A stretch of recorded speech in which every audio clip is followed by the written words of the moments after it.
Welcome back to Jersey Matters. I'm Larry Menti. 2018 was the wettest year in New Jersey's history. Here to talk more about that is David Robinson, who is the state climatologist at Rutgers University. Thanks for coming in. We've had you on once before when I came out to your Weather Observation Center at Rutgers University. Right. Good to see you. But let's refresh people on what a state climatologist is and does.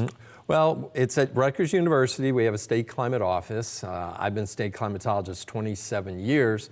And as such, we provide a service. Being the state university, we're there to answer questions having to do with the weather and climate, help people solve problems. It's really helping decision makers, which could be someone's at home, or it could be the governor. Give me an example. When you solve problems, what kind of problems are we talking about? Sure. Well, during Sandy, we have a weather network of 65 stations around the state. Every 5 minutes, we were providing data to the Office of Emergency Management on wind and rain and such, and the governor was sitting there.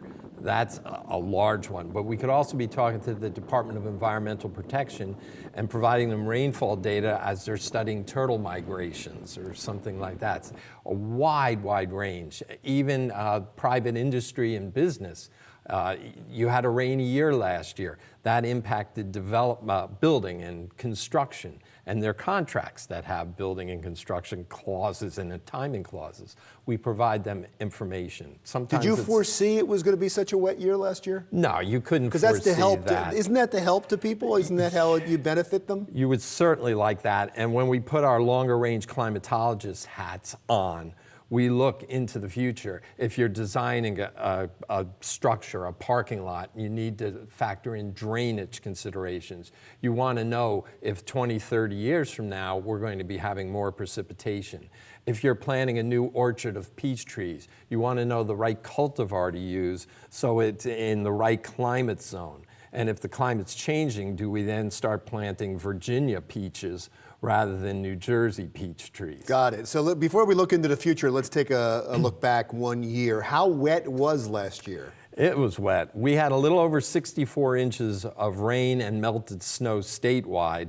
That's 18 inches above the average, and it beat out 2011 by a little under half an inch as the wettest year on record. And we have records back to 1895, so it was a sizable length of time, yet it was only 7 years since we last broke the record. Is that significant that the two wettest years on record are in the last decade? Yeah, I do believe so. And before that, the record was 1996. The last several decades have been wetter than we found earlier in the 20th century. New Jersey is getting wetter, on average by a couple of inches a year. Have there been ups and downs, or is it pretty much across the board? When it comes to precipitation, there's always ups and downs. We had a couple of drier years between 2011 and 2018, but we've not had a major drought warning or emergency in New Jersey since 2002.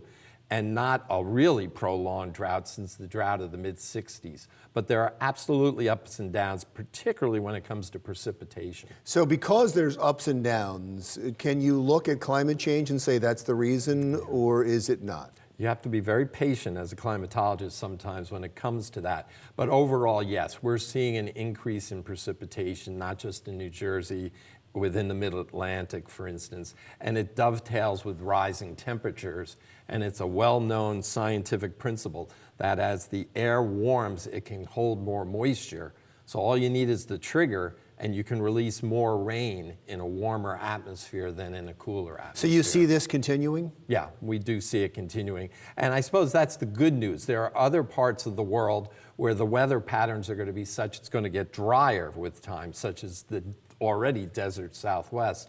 But all the climate models that look into the future, our crystal ball for the future, suggest even or rising precipitation, which is a real good thing because we're getting warmer, and with that there's more evaporation, and that's all part of the hydrologic cycle. So we're going to need more rain just to keep pace with where we are now because of the rising temperature. I know everybody wants me to ask you, and this may not even be your job, but what's the next few months going to look like? Is it going to be a bad winter? Yeah, that's at that threshold between weather and climate. It does look like the next couple of weeks are going to be on the cold side with snow threats, ice threats, really pretty miserable midwinter weather. Beyond that, it's real difficult. Yeah, to you look at decades. Well, we try to look at seasons as well. You try to make this continuum between where weather ends and climate begins, and it's kind of fuzzy in there. But you're not given a nightly forecast. Thank goodness, no. Thank you. It's always a pleasure to talk to you. Thanks for Pleasure. coming in. David Robinson is the state climatologist at Rutgers University. Jersey Matters continues right after this.